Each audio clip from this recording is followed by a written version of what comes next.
Nick, I really like the interaction that you're going for with cultivating.smallbusiness.com and letting people ask questions. But I'm going to start it off today with my own question. I need to know, what is the biggest issue in small business today, Nick? That's a great question. I would say that the biggest issue that everybody talks about is how we get the phone to ring. A lot of people I talk to, and it doesn't matter what industry that I'm talking to. It could be a wine distribution company like a guy I talked to yesterday. It could be a lawn care company. It could be a painting company. It could be a marketing company itself. Everybody wants to know, how do I make the phone ring on a consistent basis? And, we're going to be talking here week in and week out on a lot of different topics of marketing, just because it is probably the biggest topic. Because if you've got too much business, then we can start talking about some of the other issues in our business, and how do we simplify, how do we get more effective. But really, I think the starting point for every business is, how do I get this stinking phone to ring on a consistent basis? I talk to guys all the time, and they won't identify it as a marketing issue, and they'll say, I've got, I get really busy, super busy, and I almost can't handle the volume. And then a couple months later, or maybe even a couple weeks later, it's like, okay, cricket, the phone's not ringing, and I can't, nobody's calling. And I'm like, hello, is anybody out there? And we just don't understand why. We've got great service, we've got a great product, and so I like to talk about it's the peaks and valleys of the Rocky Mountains, which everybody hates in business. It's great to live here. We're looking out over the Rocky Mountains today, and it's a gorgeous view here from the studio. But when we're talking business, we don't like those high peaks and low valleys. And so one of the things I try to do with small business owners is get them to Iowa. I drive through Iowa a lot.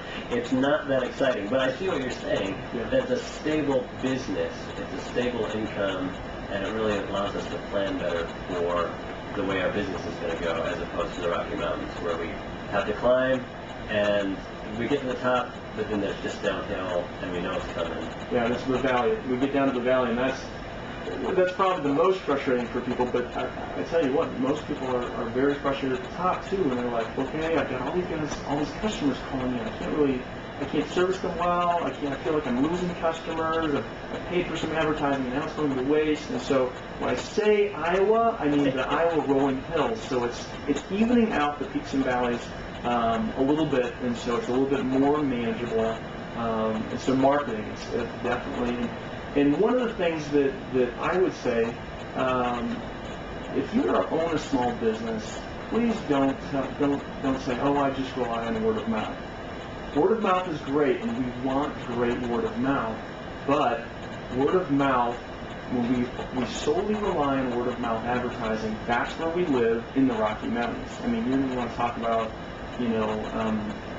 what is it, the Flatirons up in Boulder? I mean, those things are gorgeous, but man, I don't want my business to look like that thing at all. We want to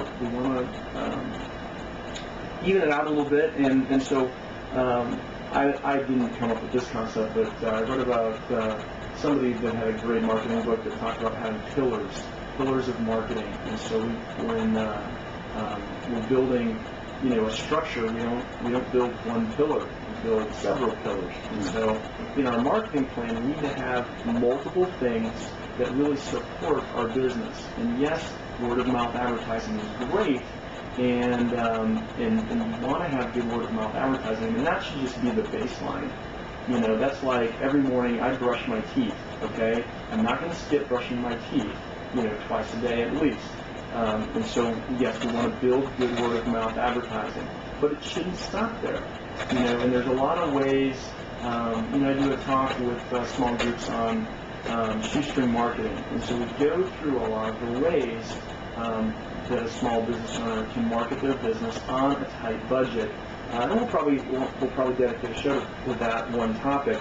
But that's the thing. It's building a system around your business for marketing, and it's probably going to entail a lot of different components, whether it's social media, whether it's a direct mail campaign, whether it's a door flyer campaign, It could have radio in it.